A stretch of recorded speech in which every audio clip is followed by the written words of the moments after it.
This is Going Under, Anesthesia Answered with Dr. Brian Schmutzler. I'm Vahid Sadrzadeh. We are brought to you by the Butterfly Network. All right, I'm going to let you in on something that's completely changed the way I practice. I've been using Butterfly probes for years. It's a portable ultrasound that plugs right into my compatible smartphone or tablet, so I can start scanning at the bedside in seconds. If you've used the older version, or even if you're new to the handheld ultrasound game, let me tell you why this IQ3 is game-changing and really special. First of all, having an ultrasound that literally fits in my pocket means I can move faster, whether it's vascular access, procedural guidance, or just getting real-time insights from my patients. And the tech inside this tiny device is pretty incredible. Biplane imaging lets me see short and long axis simultaneously, huge for procedural guidance, and honestly a great tool for learners. The new needle out of plane preset even shifts the scan plane digitally, so I can see the needle tip sooner, which makes a real difference when precision matters. And the image quality, honestly, the IQ3 stacks up against some of the high-end cart system I've used. That's impressive for something this portable. If you're looking for a device that supports your practice, I can't recommend the Butterfly IQ3 enough. And right now, they're running a special offer. You can get $750 off the latest IQ3. Check it out at butterflynetwork.com. And we appreciate them sponsoring this podcast, coming off the heels of a great podcast where we talked about diabetes. Mm-hmm. Now we're kind of switching our focus to younger patients and why we're seeing so many cancer diagnoses in the population, especially in the United States. Yeah, it's crazy. Over the recent last couple of years. It's crazy. So traditionally cancer, obviously there are some childhood cancers and some people who rarely get cancer in their 20s, 30s, 40s, 50s. But usually cancers are diseases of the elderly, the older people, 60s, 70s, 80s, 90s even. And it's weird because really in the last probably 15 or 20 years, and really in the last 5 to 10, there's been a huge increase in cancers, aggressive cancers in young folks. So, I mean, one of the biggest ones, and the ones that get the biggest press is colon cancer. And so we'll talk a little bit more about that later. But there's increases in breast cancer for sure, pancreatic cancer, which is odd because pancreatic cancer used to be an incredibly rare disease. And when when I was a resident, our surgery department did a lot of pancreatic cancer patient surgeries, and they were almost all in their 60s, 70s, right? So why do you think this? I mean, do you think we can go down a few rabbit holes here we'll today. We'll get there. But, cancer, what is the, I want to say, what is the research behind it? Now that the research is kind of getting better, technology, what role is it playing in cancers of young patients? And is that why we're seeing so many of these? It could be. So let's go back and just explain what cancer is, because cancer is not really accurate. It's cancers, right? So most cancer, like a lung cancer is different than a pancreatic cancer, is different than a GI cancer. Colon cancer is different than a breast cancer. So cancer just means that cells grow out of control in a negative way, right? So, like probably one of the most common things you can think of that you can actually see is, let's say, melanoma, right? So you get a little, what looks like a mole, and then all of a sudden it grows and it grows and it grows and it grows and it grows uncontrollably. So that's like a local cancer, and then that can metastasize, go through the blood and get to other parts of the body. So let's just define what cancers are. But so technology. So do we think technology has something to do with it? I don't know, maybe. Probably not colon cancer. I can't see a way that technology is causing colon cancer. But there's probably some connection to modern society and brain cancers, and maybe skin cancers as well. Like there may be some pharmaceuticals or some things like that may be causing some of that stuff. But I mean, if you talk about colon cancer, you would have to assume, whether the data says it or not, that there's something related to diet Right. Okay. So, right. These are the two biggest things that I think young people are doing differently than our ancestors. Yep. Right. Now, they didn't live as long because they didn't have the medical technologies that we do. Yeah. Right. So a lot of people died of infection or heart disease, Right. stuff that we treat very well now. Cell phones. Yeah. Cell phones. Watches. Yeah. Meta glasses. Yeah. Right. Headphones, computers, laptops. That's all part of the technology, right? And now they're saying, have you seen the new thing where, like, if you don't directly put the laptop on your lap because it can cause... Oh, there's heat on it. Yeah, they've been talking about that for years. Like, there's probably... So there is probably some detrimental effects of putting heat... consistently putting heat on your groin area, whether you're male or female. But I mean, doesn't have anything to do with the electronics. It's just the heat. Yeah, that'd be like sitting in a sauna, just putting your groin in a sauna for 6 hours a day. I just don't know if there's enough research on cell phone. I mean, we know that. Remember this whole thing in the 90s and early 2000s with telephone lines and living under power lines and stuff like that, right? Yep. Causing cancer. Well, do we know enough research about cell phone data and what it does to... Not yet. Probably not. And then how do you study that, right? Like you're going to have to do some goofy retrospective, like this guy got cancer. Tell me how often you used your cell phone. It's self-report. It's going to be really hard to do, right? So, I mean... The electromagnetic fields that are So there's a lot of discussion about that going back and forth on both sides. But let's... I'm going to take my personal opinion out of it. Let's talk about what is actually potentially happening. So I think colon cancer is probably the best place to start. So they used to recommend long time ago getting colonoscopies at like 55, and then it came down to 50, and now they say 45, and even that they're talking about reducing. So my doctor the other day, I literally turned 45 a few months ago, and he's like, so what do you think? Yep. You gonna get it? There's different ways to do it now, though. Well, you can do the Cologuard. Cologuard is it picks up in your colon, in your stool, whether or not there's the DNA. But isn't there blood work now that you can do instead? That just came out. Yeah, it just came out. I just saw a commercial for that. I'll just wait till that's... So here's the problem, and that's fine. It's an okay screening test if you're low risk. Yeah. The problem is that it misses a lot, and it overdose. So it's got a high false positive rate, meaning that it overdiagnoses it, and a high false negative rate, meaning that it underdiagnoses it of certain types. So, I mean, I'll make the PSA right now. You need to get your colonoscopy at 45. Really? Maybe sooner if you have any family history. You've got to get of colon cancer. Colon cancer. So this is a screening test that used to be in older people. So now we're finding more and more people at age 45 or even younger who have colon cancer. And the problem with colon cancer is that it's so advanced by the time it causes symptoms. So that's why we have screenings. That's why even though you're healthy, you don't feel like you have any issue with anything in your colon, you get that screening done early. So, I mean, I would even push, depending on what your family history is and depending on, what your risk aversion is, to get it as soon as 40. I mean, look at like the poster child of famous people who had colon cancer was that Chadwick Boseman. Yeah. He was 44 when he died. Right. He was diagnosed very young. at 42, and it was metastatic when it got diagnosed. So a lot of them are advanced. Yeah, they're catching him at much more advanced stages. What did James Vanderbeek have? Did he have I think it was colon cancer too, yeah. And he was 48, I think. Yeah. So, and you don't have to have a family history, right? Or is this... And why do you think the numbers are increasing in colon cancer among younger patients? So there's a couple of things. So I think diet is a huge part of it, right? So we're not... This was the other thing, right? Yeah. You had like electronics, diet. Yeah. So I think you can really make the connection.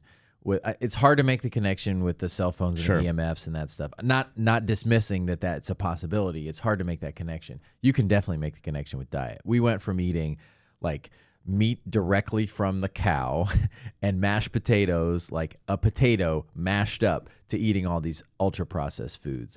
Like there has to be something in these ultra processed foods, including like refined sugars, preservatives, emulsifiers, artificial additives. So like I don't know that the data is fully caught up to it yet, but I think most scientists agree that all those things do a couple of things. One, they change your gut microbiome, which, even though there's not direct evidence of it, probably contributes to colon cancer. The other thing is they cause inflammation, right? So chronic inflammation, like if I take my hand and I do this all the time and I cause chronic inflammation, that's going to cause an overgrowth of cells. If you hit the wrong cell that overgrows, that's a cancer, right? So the fact that you're tearing up the gut over and over again with these inflammatory foods and things that we put in foods, I think that is a huge part of it. The other thing is obesity and metabolic disease. Same thing, right? These are inflammatory states. Diabetes is inflammatory. Obesity is inflammatory in your body in general. That's part of the reason you get heart disease with diabetes, is because of the inflammatory portion. But which is crazy, though, to me, because Chadwick Boseman, Yeah. young guy in shape. I didn't Family history. I didn't go over his diet. I don't know his eating patterns. James Van Der Beek seemed like a pretty healthy guy. Yeah, I don't know as much about Van Der Beek as I do about but Boseman was family history. Yeah, and there actually is a higher incidence of colon cancer, especially advanced colon cancer, in the African American community. So, like, there's probably at some point going to be a recommendation that, and there are for other things too, like that African Americans get their colonoscopy earlier than Caucasians. Like, it's probably going to happen at some point because of like the epidemiology of it. And then sedentary lifestyle is big, right? So again, you create this insulin resistance, and you create chronic inflammation by not getting up and walking around and not having an active lifestyle. So what can we do? I mean, I think the preventative, other than, right, I mean, diet, huge part of it. Yep. Anti-inflammatory diet. And is there like a diet that's like an anti-inflammatory diet, or like what are the best foods for that? Yeah, so I think the key is to just eat whole foods, to eat unprocessed foods or mildly processed foods, not ultra processed foods. That's the biggest thing. I don't think in general, it's not the food itself. At least not with the data. Now, like, some people talk about FODMAP and all that kind of stuff. Like, I get it. Those are real things. But if you look at the data, the foods, if you eat whole foods, if you eat salads and meat, you're not likely to cause inflammation in your gut, and you're not likely to have an issue with colon cancer. You're not likely to increase your risk of an issue with colon cancer. It's tough because, friends of mine and I used to have these discussions all the time. How can you slow down genetics? Yeah. How can you reverse genetics? Or, like, let's say my dad had diabetes. Like we talked about, diet and food as medicine, basically. My dad has diabetes. The likelihood of me getting diabetes. Well, when did he develop? 45, 50. Yeah, and heart disease. Yeah, a little bit. Well, the heart disease is probably from the diabetes, but the diabetes may or may not. Is he the only one in your family who has it? Everybody. Okay, so you probably do have a family history. I mean, he's the only, like, the kids don't have it yet. Does his brother or cousin or all that? Okay, correct. Yeah. And then my other grandparents had it. Yeah, okay. Yeah, so you've got a family history, so you're higher risk. Right. So, like, the likelihood that I get it, pretty higher. Yeah. Likelihood that Ari gets it, slightly higher, yep. I mean, each generation you go. So how do you break that cycle? How do you break the cycle of genetics to say, like, you know what, like, well, you can't break the genetics, but you can do everything to mitigate the chances. So healthy weight, healthy diet, exercise. Again, we talked last time about diabetes. Exercise is the best way to prevent serious diabetes and then complications from diabetes once you get it, because every time you move those muscles, lift weights, run, that sugar goes into your muscles. It also increases the effectiveness of insulin. So exercise is key, right? And diet is key too, right? Because that keeps a healthy weight, but exercise is key for diabetes. I do think and the conversations we've had on this podcast in particular about some of the processed foods that companies are putting in these days that we don't even know about. Mm-hmm. I think that is why you're seeing this. Probably. So let's talk about, so there's like 3 like controversial theories, Sure. although I don't think they're as controversial as people say right now. So I think we can all agree there's a huge shift in the age of when Absolutely. cancer is diagnosed. So theory 1, ultra-processed foods. We talked about this already. So it changes gut biology for sure. I think intestinal inflammation is probably the biggest reason why. I don't know that this is all that controversial, but I don't think that there's big, large-scale randomized controlled trials that show this. So that's probably the least controversial one. All right, microplastics, right? So this is a controversial one. Environmental chemicals, microplastics. PFAS, right, all that sort of stuff. So at least in the lab, these cause a lot of inflammation and cell changes and can cause cells to change from normal cells to fast-growing or cancer cells. But that's technology, right? That's environment. Okay, it's environmental. I don't think there's any data out there to show that the EMFs or the cell phones or any of that sort of stuff are contributing to these types of cancers.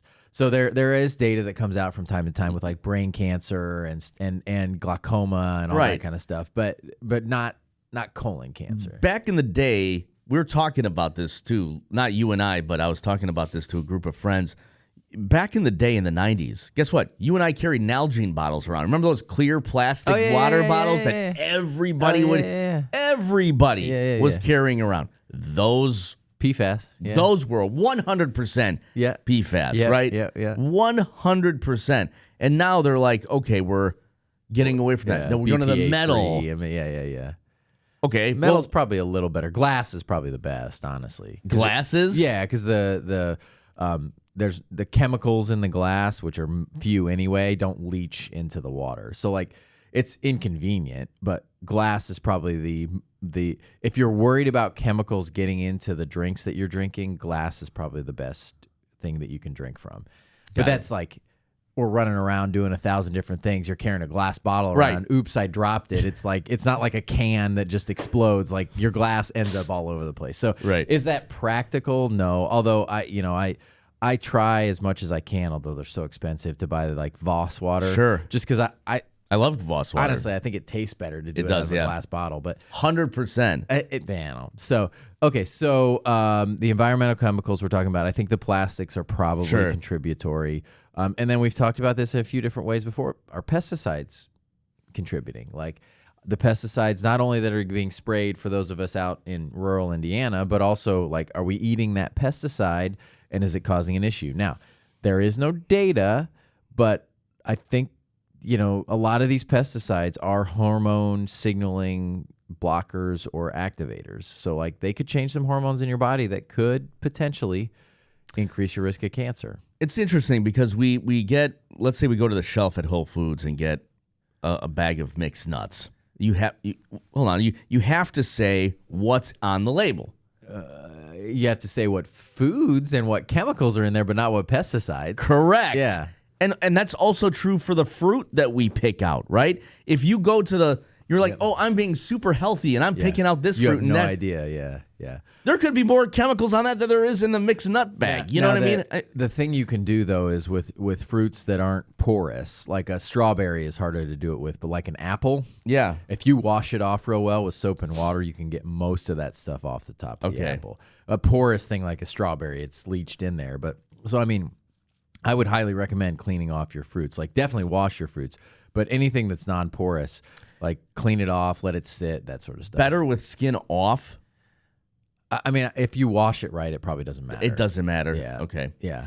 But okay, so here's the super controversial one, right? And I'm not saying I ascribe to this at all, but early life exposure to things like antibiotics, like environmental exposures, even stuff like there's ideas of, like baby formula. So again, I'm not espousing all these. I'm just telling you what some of the theories are out there. There is very little, if any, research on any of these. So I think the likelihood of any of these panning out is probably 50-50. But again, I go back to just like Tylenol, right? Like use the lowest dose possible, as little as possible. So don't take an antibiotic for every cold that you have, right? Only use an antibiotic, right? So, and again, childhood obesity. So trying to make your kids go out and run around, good diet, good exercise. And then the exposures to things like formula. I mean, like, we've seen that there have been some issues with formula production and people getting formula that's not got in it what they think's in it. So just be careful with when you go out and buy foods like that for your kids. Like I'm I've got 2 kids. I'm exceedingly cautious with my kids as opposed to myself. Like I'll go out and drink a plastic bottle and not think twice about it. But my kids, I'm like, yeah, you probably shouldn't eat that. You probably shouldn't have that. Which, by the way, my younger kid, this is cool. So I got to tell this story before we finish off this. We got a couple other little things. So my younger kid it has been allergic to peanuts since he was like 1.5. Yeah. And there's all this testing you can do now for like all the different antibodies and like IgE and IgA and all this stuff that can kind of tell you how allergic you are. Well, about 6 months ago, he had one that showed he was like way less allergic. So this past week, he goes in and has basically a challenge where he eats peanut butter and sits there in the doctor's office and they wait for him to react. So he did that. I don't know how many times. I wasn't there, but so when he left, they're like, yeah, you're not really allergic to peanuts anymore. Giddy up. That's awesome. Yeah, so that was cool. Hey. So we had like a Reese's together and like a spoon of peanut butter and stuff. So that was cool. That's cool. Anyway, so back to that's actually something we should do a whole episode on, like allergies. On peanut allergies, but yeah, childhood allergies in general. Yeah, we'll talk about that because my kid has a cashew. Yeah. His is much more. His is projectile vomiting.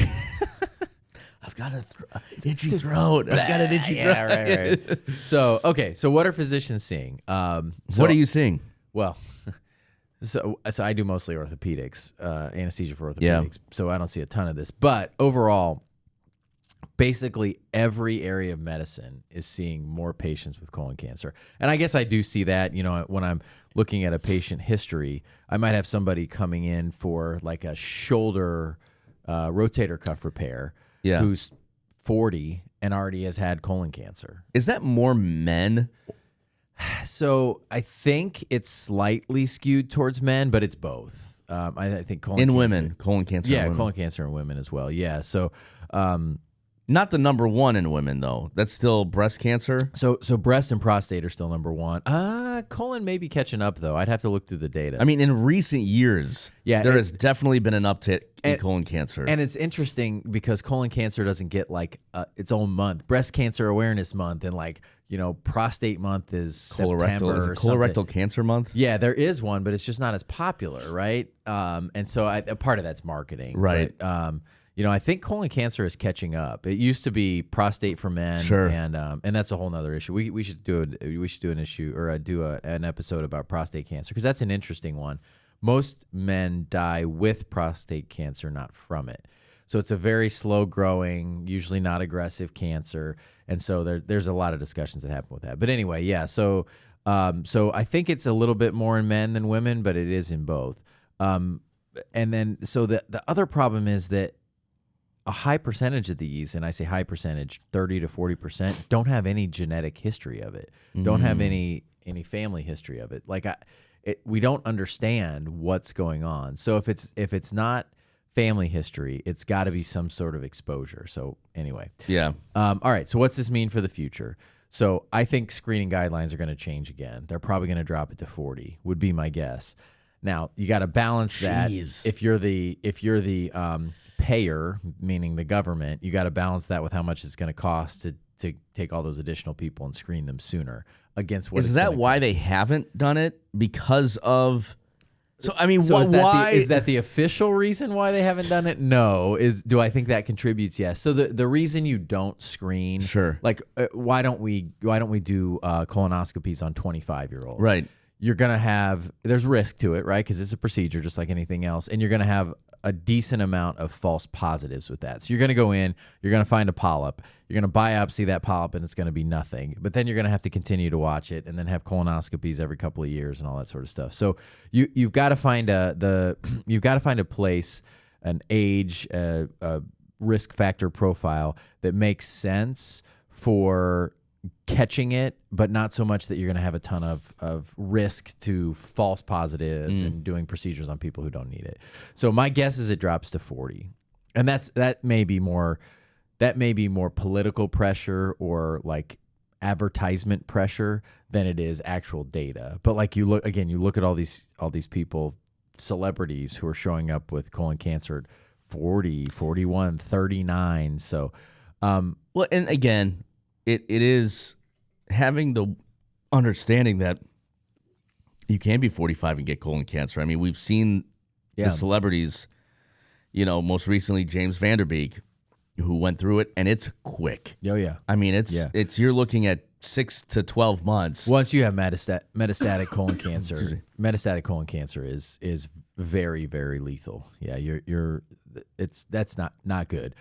Now, if you catch almost all colon cancer, if you catch it early enough, you can either have a polypectomy where they just go in with the scope and pull it out and you're okay, or even like small segments of your colon removed, partial or hemicolectomy or partial colectomy or whatever. So like there's a lot of ways that you can prevent colon cancer if you catch it soon enough, just like, there's a bunch of other cancers you can do that with. So prevention strategies are going to be key. What do we mean prevention strategies? Well, screening colonoscopies, but also diet, exercise, that sort of stuff.